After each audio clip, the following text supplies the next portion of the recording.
¿Alguna vez has sentido que tu felicidad era tan brillante que molestaba a otros, que tu sonrisa podía despertar lo peor en alguien que alguna vez dijo quererte? La historia que estoy a punto de contarte es sobre cómo el amor y la paz que finalmente encontré se convirtieron en el arma que mi expareja usó para intentar destruirme. ¿Hasta dónde puede llegar una persona cegada por el rencor? Quédate conmigo y descúbrelo. Por cierto, me llena de alegría saber desde qué parte del mundo me escuchan, así que déjame un comentario y dime desde dónde te conectas. El sonido que hizo la puerta al cerrarse no fue un estruendo, sino un susurro metálico, un simple clic que resonó en el pasillo vacío como el punto final de una larguísima y dolorosa oración. Me quedé inmóvil por un instante, con la llave aún en la mano, esperando sentir algo. Esperaba un torrente de lágrimas, un grito ahogado de rabia o quizás una punzada de arrepentimiento, pero no sentí nada de eso. Lo que inundó mis pulmones fue una bocanada de aire fresco, un aire que parecía nuevo, limpio, como si durante los últimos 3 años hubiera estado respirando un aire viciado y denso sin siquiera darme cuenta. La relación con él, con Ricardo, no había sido una tormenta de gritos y platos rotos, nada tan evidente. Había sido algo mucho más sutil y agotador, una llovizna constante de desaprobación, una niebla perpetua de control que se había filtrado en cada poro de mi existencia. Sus consejos eran órdenes disfrazadas, sus preocupaciones eran cadenas invisibles. Me había acostumbrado a caminar de puntillas en mi propia vida, a medir mis palabras y a encoger mis sueños para que cupieran en el pequeño espacio que él me permitía ocupar. Bajar en el ascensor por última vez se sintió como un descenso hacia la libertad. Cada piso que pasaba era una capa de ansiedad que se desprendía de mí. Al salir al portal y sentir el sol de la tarde en mi rostro, una sonrisa tímida, casi olvidada, se dibujó en mis labios. No tenía un plan claro, solo un pequeño apartamento alquilado al otro lado de la ciudad y la determinación de reencontrarme conmigo misma. Los primeros días fueron extraños, llenos de un silencio que al principio me pareció ensordecedor. Estaba acostumbrada al zumbido constante de su presencia, a la televisión siempre encendida con los programas que él elegía, al sonido de sus llaves en la cerradura que me hacía enderezar la espalda instintivamente. Ahora, el único sonido era el de mi propia respiración. Poco a poco, empecé a llenar ese silencio con cosas que había olvidado que amaba. Compré un pequeño juego de acuarelas y desempolvé mi vieja afición por pintar paisajes imaginarios, algo que Ricardo siempre había calificado como una pérdida de tiempo infantil.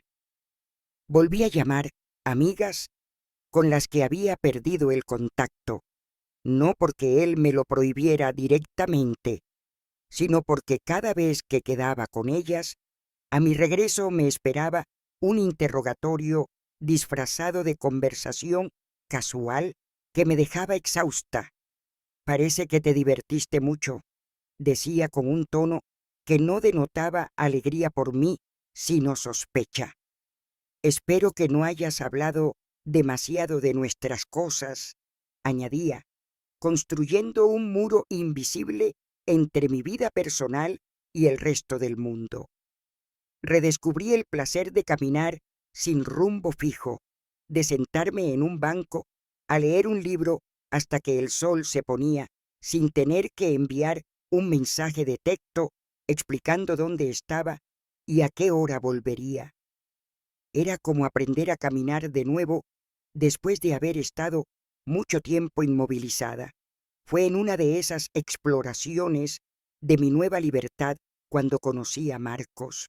Había entrado en una librería de segunda mano, un lugar pequeño y acogedor que olía a papel viejo y a historias por descubrir.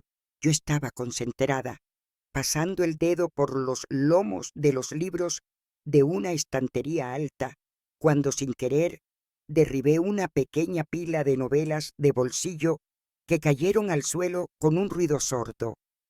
Me agaché de inmediato, avergonzada, y fue entonces cuando su mano apareció junto a la mía, recogiendo uno de los libros.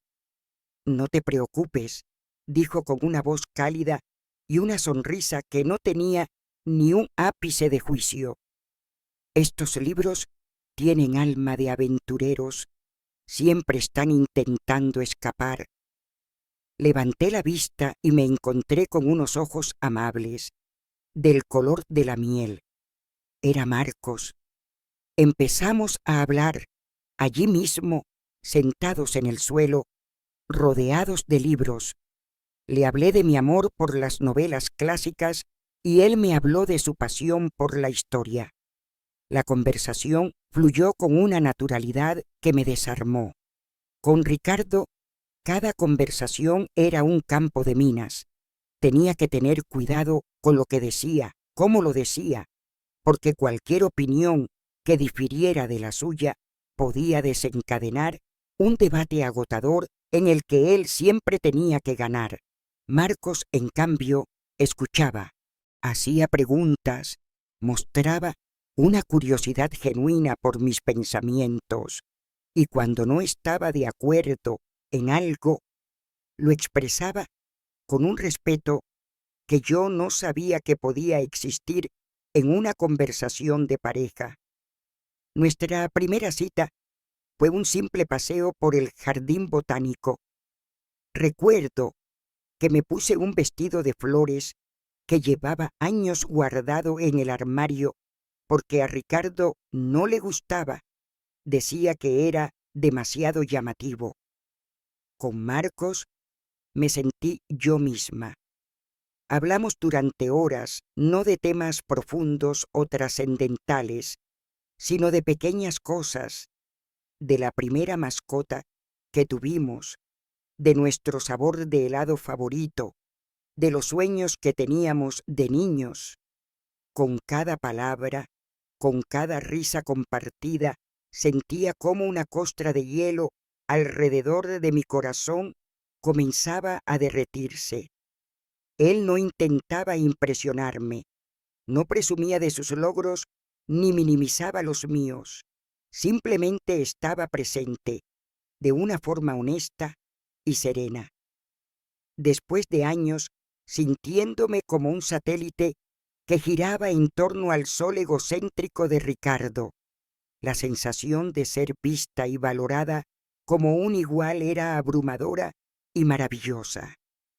Por primera vez en mucho tiempo, no sentía la necesidad de analizar cada gesto o de buscar significados ocultos en cada palabra. Todo era transparente, sencillo. Marcos era como un puerto seguro después de una larga y agotadora travesía por un mar embravecido. No lo sabía entonces, pero mi alma, sedienta de calma y de afecto sincero, estaba empezando a enamorarse, estaba construyendo, sin darme cuenta, un castillo de felicidad sobre las ruinas de mi vida pasada, un castillo cuyas brillantes torres, lamentablemente, pronto serían visibles para los ojos equivocados. El domingo amaneció con ese tipo de luz dorada y suave que promete un día perfecto. Era finales de primavera y la ciudad entera parecía estar celebrándolo.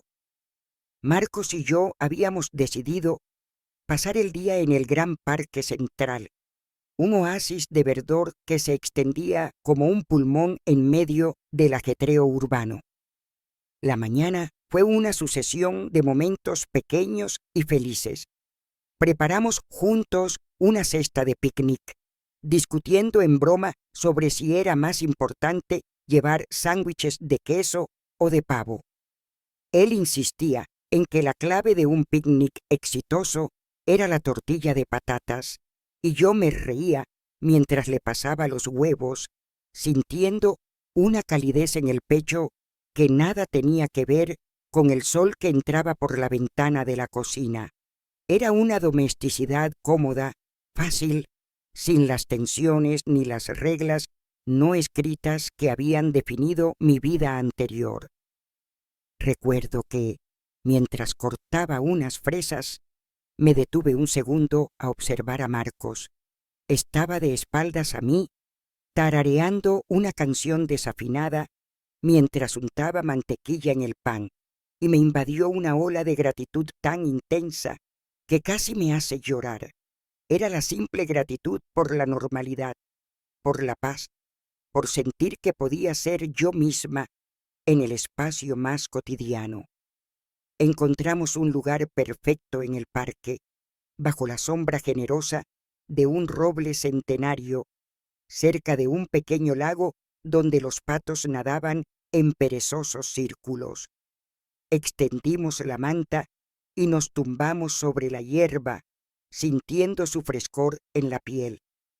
A nuestro alrededor, la vida fluía en una sinfonía de sonidos alegres.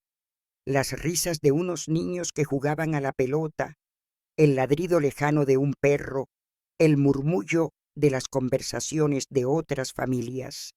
Comimos sin prisa, hablamos de todo y de nada. Marcos me contó una historia de su niñez, de cómo una vez intentó construir una cabaña en un árbol y terminó con más astillas en las manos que madera en la estructura. Yo me reí, una risa sonora y sin complejos, de esas que había mantenido bajo llave durante tanto tiempo. Me sentía ligera, como si hubiera soltado un peso que ni siquiera sabía que llevaba a cuestas. Él me tomó de la mano, entrelazando sus dedos con los míos. Su tacto era firme y tranquilizador. Apoyé mi cabeza en su hombro y cerré los ojos, disfrutando del calor del sol que se filtraba entre las hojas del árbol. En ese preciso instante, el mundo era perfecto. Era un cuadro impresionista de felicidad, y yo era la figura central, sonriendo, amada, en paz. Fue entonces, en la cima de esa montaña de serenidad, cuando mi paraíso se resquebrajó. Abrí los ojos perezosamente, siguiendo el vuelo de una mariposa blanca, y mi mirada vagó sin rumbo por la orilla opuesta del lago, y allí estaba él. Ricardo.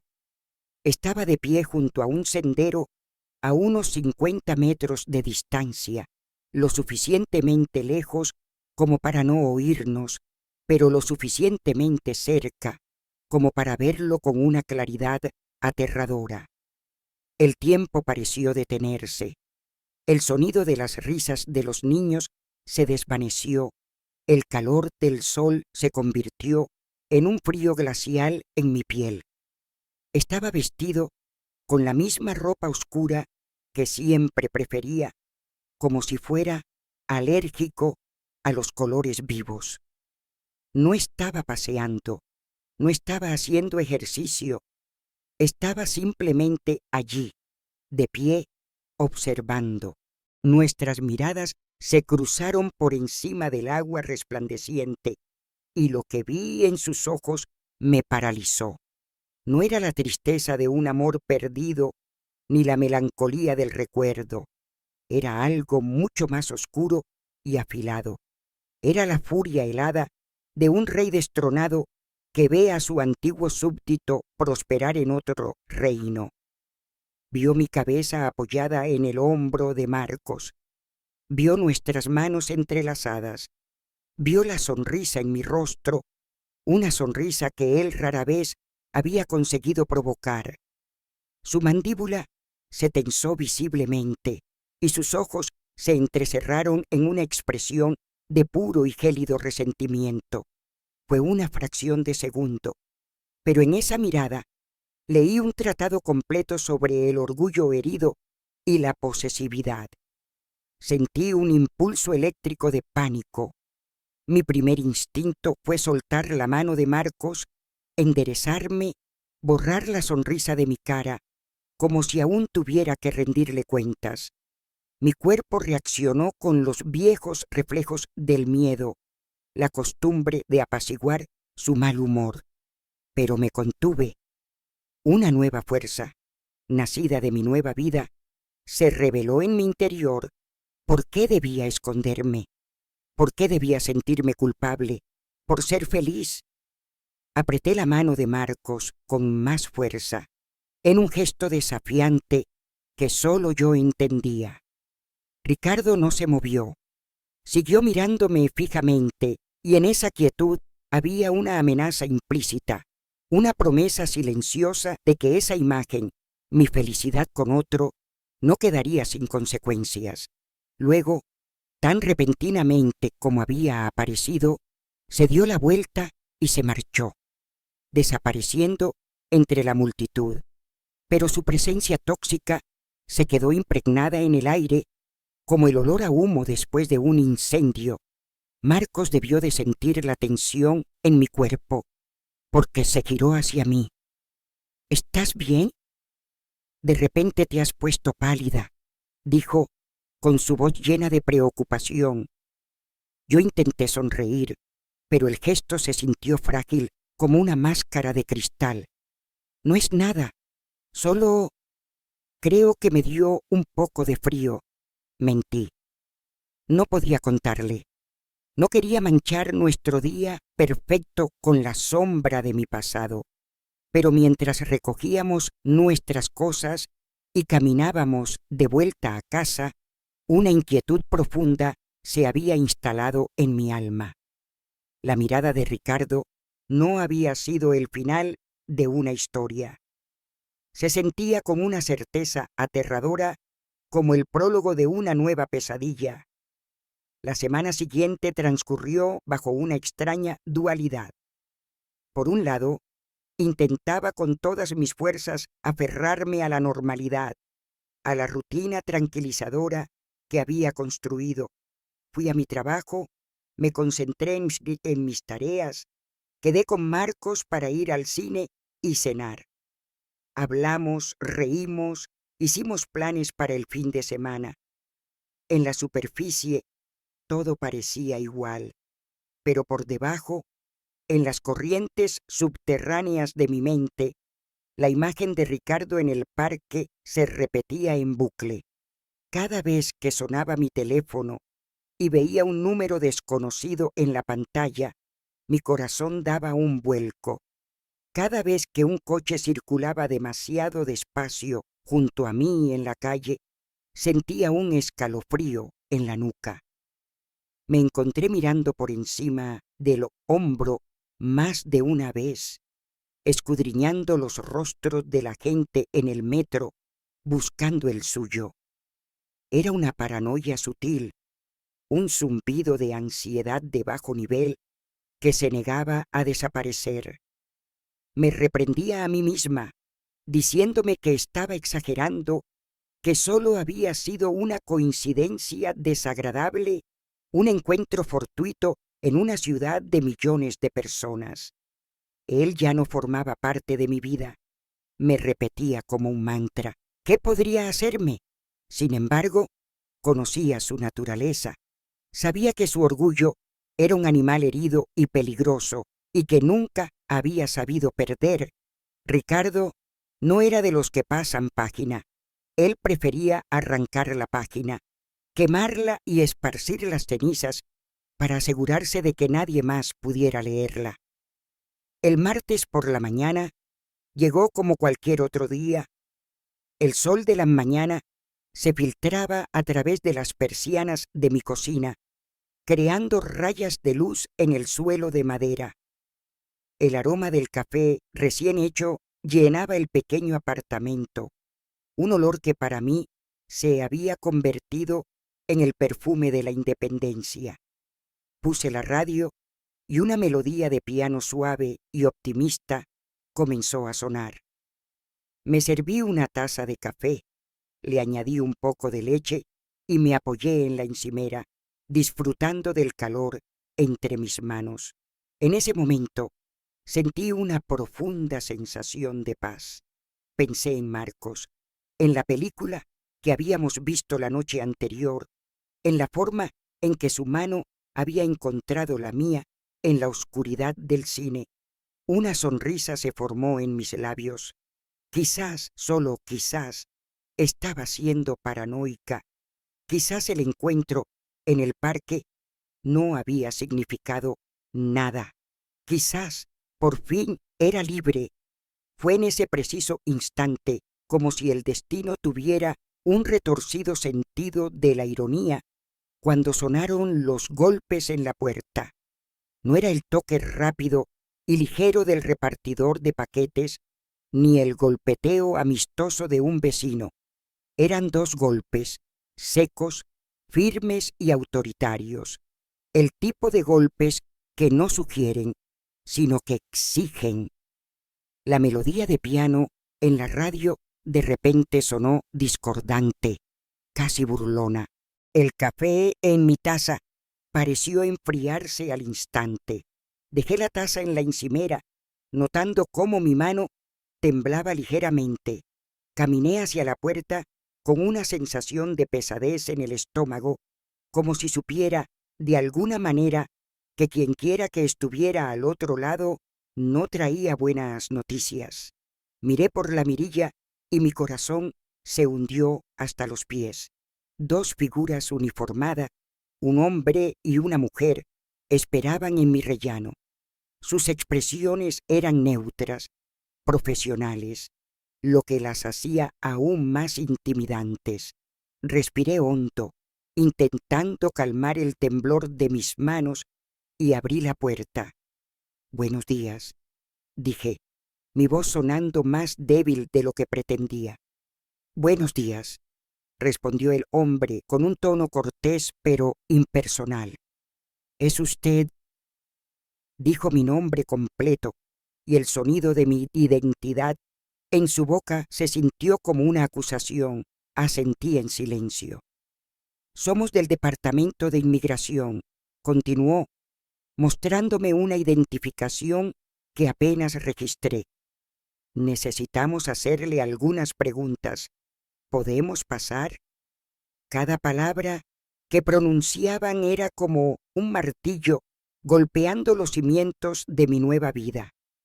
Les dejé pasar, moviéndome como un autómata. Se quedaron de pie en mi pequeño salón, su presencia oficial llenando y empequeñeciendo el espacio que yo había decorado con tanto esmero para que fuera mi santuario. La mujer habló esta vez. «Hemos recibido una denuncia anónima», explicó, y la palabra anónima me golpeó con la fuerza de una bofetada. Una denuncia que cuestiona la validez de su estatus de residencia en el país. El mundo a mi alrededor empezó a inclinarse. Las rayas de sol en el suelo parecían retorcerse.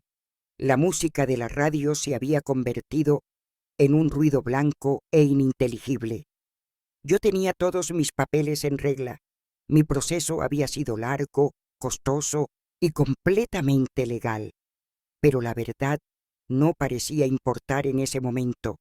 Lo único que importaba era la acusación. Mi mente se aceleró, conectando los puntos con una claridad dolorosa. La mirada de Ricardo en el parque, su resentimiento, su conocimiento íntimo de mi vida y mis vulnerabilidades. Sabía de mi proceso de residencia. Había estado conmigo durante las primeras etapas. Conocía mis miedos, sabía exactamente qué fibra sensible tocar para causarme el mayor daño posible. Esta no era una inspección rutinaria. Esto era un ataque calculado, personal y cruel, Ricardo no había necesitado gritarme, ni amenazarme, ni confrontarme. Había encontrado una manera mucho más sofisticada y devastadora de castigarme por mi felicidad. Había usado el propio sistema, el peso de la ley y la burocracia, como un arma para intentar destruir el mundo que yo había construido sin él. Los oficiales seguían hablando, mencionando procedimientos, citaciones y la necesidad de una entrevista formal, pero yo ya no los oía. Solo podía oír la voz de Ricardo en mi cabeza, una vez que en una discusión me dijo: «Sin mí no eres nada. No olvides que sé cosas de ti que podrían arruinarte». En ese momento nunca lo había creído.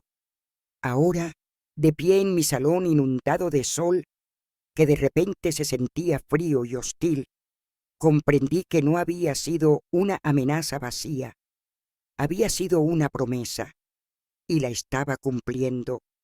Los días que siguieron a esa visita se convirtieron en una neblina de ansiedad y papeleo. La vida, tal como la conocía, quedó en suspenso. Mi pequeño y alegre apartamento se transformó en una oficina improvisada, con la mesa del comedor cubierta de carpetas, extractos bancarios, contratos de trabajo pasados y presentes, cartas, fotografías y cualquier documento que pudiera servir como prueba de mi vida, de mi arraigo, de mi legitimidad. Cada papel era un recordatorio de la fragilidad de mi situación. Me sentí despojada de mi identidad, reducida a un número de expediente, a un caso bajo investigación. El sueño se convirtió en un lujo que rara vez podía permitirme. Las noches eran lo peor.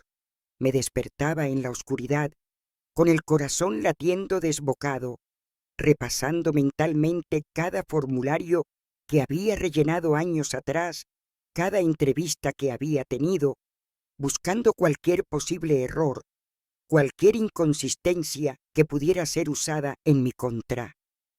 La denuncia era anónima, pero el veneno tenía un nombre y un rostro: Ricardo. Imaginaba su satisfacción, su sonrisa torcida al pensar en mi angustia. Esa imagen me alimentaba con una mezcla tóxica de rabia y desesperación. La primera llamada que hice después de que los oficiales se fueran fue a Marcos. Se lo conté todo entre sollozos, con la voz quebrada por el pánico y la humillación. No solo le conté lo de la visita, sino también la historia completa de Ricardo, la toxicidad, el control, el encuentro en el parque.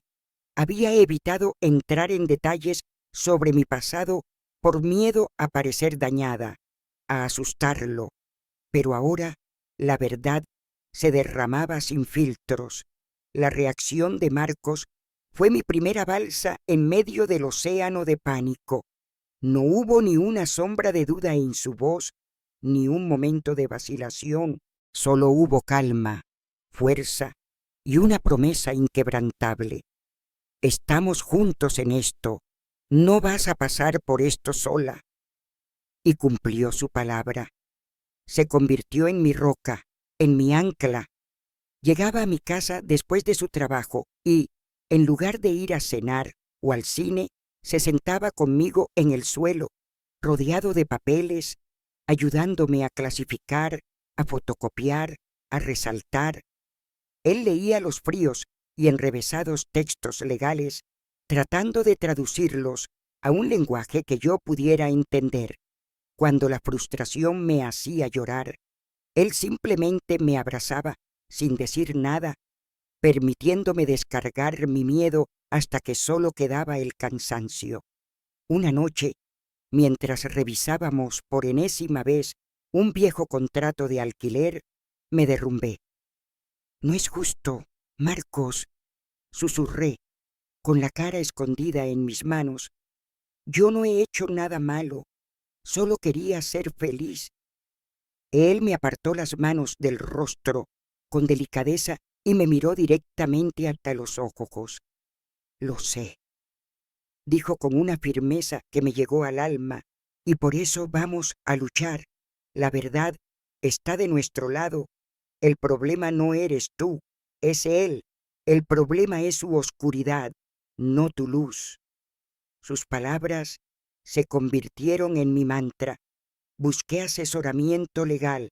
La abogada era una mujer seria y competente, que escuchó mi historia con atención, sin mostrar sorpresa ni compasión, solo un enfoque profesional que extrañamente me resultó reconfortante. Me explicó el procedimiento. La denuncia anónima obligaba a las autoridades a abrir una investigación. Era su protocolo. Tenían que verificar que todo estuviera en orden. Aunque yo tuviera la certeza de mi inocencia, el proceso en sí mismo era un castigo. Requería tiempo, dinero y una enorme cantidad de energía emocional. La abogada me dio una lista interminable de documentos que tenía que recopilar, pruebas de mi empleo continuo, de mi residencia, cartas de recomendación de amigos y compañeros de trabajo que pudieran dar fe de mi carácter y mi integración en la comunidad. Cada petición de ayuda era una pequeña humillación. Tenía que explicar mi situación a mi jefe, a mis amigos, a mi casero. Tenía que exponer una vulnerabilidad que me hacía sentir avergonzada, como si de alguna manera fuera mi culpa. Pero la respuesta de la gente que me rodeaba fue otra luz en la oscuridad. Mi jefe me ofreció todo su apoyo. Mis amigos escribieron cartas conmovedoras que me hicieron llorar de gratitud. Me di cuenta de que el mundo que había construido era más fuerte de lo que pensaba, que las raíces que había echado eran más profundas de lo que creía. El día de la entrevista formal en la oficina de inmigración fue el punto culminante de la pesadilla. El edificio era un laberinto de pasillos grises y puertas sin nombre que olía a desinfectante y a ansiedad contenida. Marcos insistió en acompañarme. No podía entrar conmigo a la entrevista, pero se quedó en la sala de espera, un gesto que significaba todo para mí. Saber que estaba allí, al otro lado de la puerta, me dio la fuerza para entrar. La sala de la entrevista era pequeña, impersonal, con una mesa y 3 sillas. Me senté frente a 2 funcionarios, un hombre y una mujer, los mismos que habían ido a mi casa. Sus rostros eran ilegibles. Durante casi 2 horas me hicieron preguntas sobre cada aspecto de mi vida. Preguntas sobre mi llegada al país, sobre mis trabajos, sobre mis relaciones, incluso sobre mis rutinas diarias. Cada pregunta estaba diseñada para ser una trampa, para buscar contradicciones. Respondí a todo con la mayor calma y honestidad que pude reunir, aunque por dentro sentía que mi corazón iba a salirse del pecho. El momento más difícil fue cuando me preguntaron directamente si sabía quién podría haber hecho la denuncia. La imagen de Ricardo apareció en mi mente, nítida y odiosa. Respiré hondo. Tengo mis sospechas, dije con la voz firme. Es de una persona de mi pasado que no soportó verme feliz. No di su nombre. No quería rebajarme a su nivel, a un juego de acusaciones. Mi defensa no sería atacar, sino presentar la verdad irrefutable de mi vida. Salí de esa habitación sintiéndome completamente vacía, agotada física y mentalmente. Al ver a Marcos en la sala de espera, me eché a llorar. Él me abrazó fuerte. «Ya pasó lo peor», me susurró al oído. «Ahora solo queda esperar». Y la espera, como descubriría, era una forma de tortura en sí misma. La espera fue un purgatorio. Cada día que pasaba sin noticias era una mezcla de alivio y angustia. El alivio de no haber recibido una carta de deportación y la angustia de vivir con una espada de Damocles pendiendo sobre mi cabeza. El futuro se había convertido en un concepto abstracto, imposible de planificar. ¿Podía aceptar ese nuevo proyecto en el trabajo? ¿Podíamos Marcos y yo planear unas vacaciones para el verano? Cada pequeña decisión estaba teñida de incertidumbre. Durante ese tiempo aprendí mucho sobre la resiliencia y sobre la naturaleza del verdadero amor. Marcos nunca flaqueó. Se encargó de que la vida siguiera adelante, de que la investigación no consumiera cada segundo de nuestra existencia. Me sacaba de casa para dar largos paseos, preparaba cenas especiales para animarme, ponía mi música favorita y me obligaba a bailar con él en medio del salón. Eran pequeños actos de rebelión contra la oscuridad que intentaba engullirnos, pequeñas afirmaciones de que nuestra vida era nuestra y que no permitiríamos que el rencor de un tercero nos la robara. Fue en esos momentos, en la quietud de la normalidad forzada, donde me di cuenta de que, pasara lo que pasara con los papeles y la burocracia, yo ya había ganado la batalla más importante. Había encontrado a alguien que no solo me amaba en los días de sol, sino que me sostenía con firmeza en medio de la peor tormenta. La maldad de Ricardo, en un giro irónico, solo había servido para cimentar y fortalecer el amor que sentía por Marcos. La carta llegó una mañana de jueves, casi 2 meses después de la entrevista. Era un sobre de color manila, con el membrete oficial del gobierno, el mismo tipo de sobre que había aprendido a temer. Lo vi en el buzón y mi estómago se convirtió en un nudo de hielo. Subí las escaleras hasta mi apartamento sintiendo que las piernas me pesaban 1 tonelada. Dejé el sobre en la mesa de la cocina y me quedé mirándolo, paralizada por el miedo. Contenía mi futuro, mi destino, la culminación de meses de angustia. No podía abrirlo sola. Llamé a Marcos. Mi voz era apenas un susurro. «Ha llegado», le dije. «Estaré allí en 10 minutos», respondió sin dudar. Esos 10 minutos fueron los más largos de mi vida. Cuando llegó y vio el sobre en la mesa, su rostro se puso serio.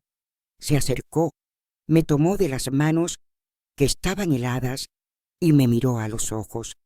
«Pase lo que pase, lo enfrentaremos juntos», dijo. «Si las noticias son malas, encontraremos una solución. Apelaremos, nos iremos a otro lugar, lo que sea, pero juntos». Su calma me dio el valor que necesitaba. Con manos temblorosas abrí el sobre.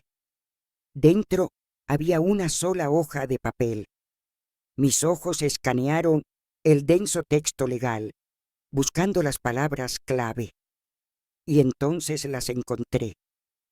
Tras una exhaustiva revisión de la documentación presentada y la entrevista realizada, se ha determinado que la denuncia carece de fundamento, el caso queda cerrado, su estatus de residencia se confirma sin alteraciones. Leí la frase una y otra vez, incrédula. Las palabras empezaron a bailar frente a mis ojos a través de un velo de lágrimas. «Caso cerrado», le susurré a Marcos con la voz rota. «¿Qué?», preguntó, acercándose. Le pasé la carta y él la leyó en voz alta. Al terminar, un suspiro de alivio que pareció venir desde lo más profundo de su ser escapó de sus labios, y entonces me derrumbé. Lloré como no había llorado en meses, pero no eran lágrimas de miedo o de tristeza, eran lágrimas de liberación, de una tensión acumulada que finalmente se rompía. Era el llanto de una victoria silenciosa y agridulce. Marcos me abrazó y lloramos juntos, aferrados el uno al otro en medio de nuestra pequeña cocina, con la carta de la victoria sobre la mesa como un trofeo de guerra. Habíamos resistido, habíamos ganado. Mi vida era mía de nuevo y esta vez se sentía aún más preciosa. El tiempo, con su ritmo lento pero implacable, se encargó del resto. La vida no solo volvió a la normalidad, sino que floreció. Marcos y yo nos mudamos a un apartamento más grande. Adoptamos un perro, viajamos, construimos una vida llena de las pequeñas alegrías que Ricardo había intentado pisotear. Un día, varios meses después, me encontré con una antigua amiga en común, alguien que todavía mantenía un contacto lejano con él. Fue ella quien, sin que yo le preguntara, me contó lo que había sido de Ricardo. Al parecer, su acto de malicia hacia mí no había sido un incidente aislado. Su negatividad, su necesidad de control y su amargura habían empezado a envenenar todos los aspectos de su vida. Había perdido su trabajo por conflictos constantes con sus superiores y compañeros. Sus pocos amigos se habían alejado, cansados de su perpetuo pesimismo y de su incapacidad para alegrarse por los demás. Estaba solo, atrapado en una espiral descendente creada por su propio rencor. La noticia no me produjo una sensación de venganza ni de alegría. Me produjo una profunda y serena lástima. Me di cuenta de que él era su propio castigo, prisionero de la misma cárcel de amargura con la que había intentado encerrarme. Su intento de destruir mi mundo solo había acelerado la implosión del suyo. Hoy, cuando miro hacia atrás, veo esa experiencia no como una cicatriz, sino como una marca de mi propia fuerza. Me enseñó que ser juzgada por apariencias o por prejuicios es doloroso, pero no define quién eres. Me enseñó que las acciones, tarde o temprano, tienen consecuencias y que la energía que proyectas al mundo, ya sea de amor o de odio, eventualmente regresa a ti. Aquella prueba tan dura no me destruyó, al contrario, me purificó. Quemó los últimos vestigios de miedo e inseguridad que la relación con Ricardo había dejado en mí. Me demostró que el amor verdadero no es posesivo ni controlador, sino que te da alas y te sostiene mientras aprendes a volar. Y lo más importante, me enseñó que la felicidad más resiliente no es aquella que nunca enfrenta la oscuridad, sino aquella que ha estado en las sombras y, a pesar de todo, elige seguir brillando con más fuerza que nunca. Mil gracias por acompañarme hasta el final de esta historia tan personal. A veces, las pruebas más difíciles nos traen las lecciones más valiosas. Si te conmovió este relato de superación, te invito a hacer clic aquí para ver la historia de cómo una simple carta encontrada en un viejo abrigo cambió para siempre el destino de una familia. Y si te gustan las historias que te llegan al corazón, no olvides suscribirte al canal para que no te pierdas ninguna. Nos vemos en el próximo video.